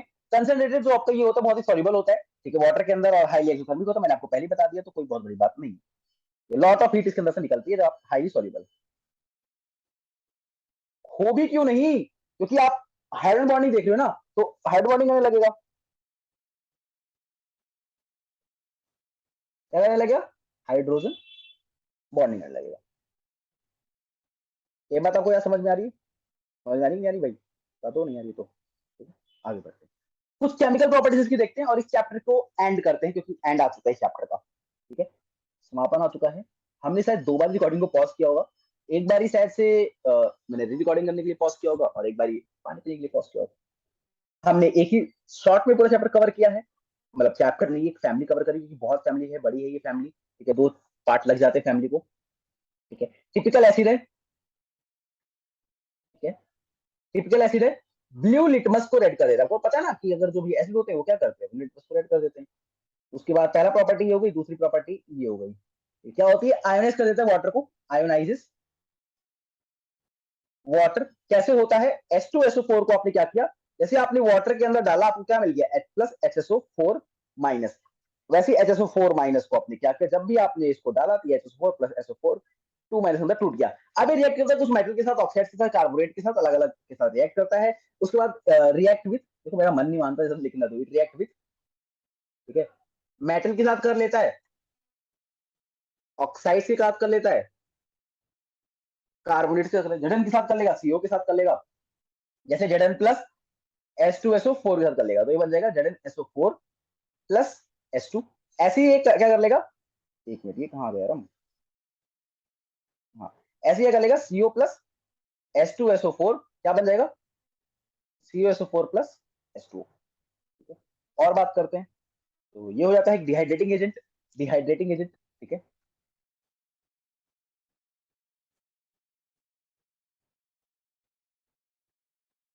डिहाइड्रेटिंग एजेंट इसका क्या होता है, कंसंट्रेटेड H2SO4 एक गुड डिहाइड्रेटिंग एजेंट होता है, एफिनिटी होती है इसके पास वाटर के लिए। पहली बात करते हैं इसकी sharing of sugar. Sharing of sugar क्या होता है, C12H22O11, किसके साथ तोड़ते हैं इसको, कंसंट्रेटेड H2SO4 के साथ, ये हो जाता है 12C प्लस 11 पानी। दूसरा होता है एक्शन विथ फॉर्मिक एसिड, किसके साथ, action with formic acid and oxalic acid.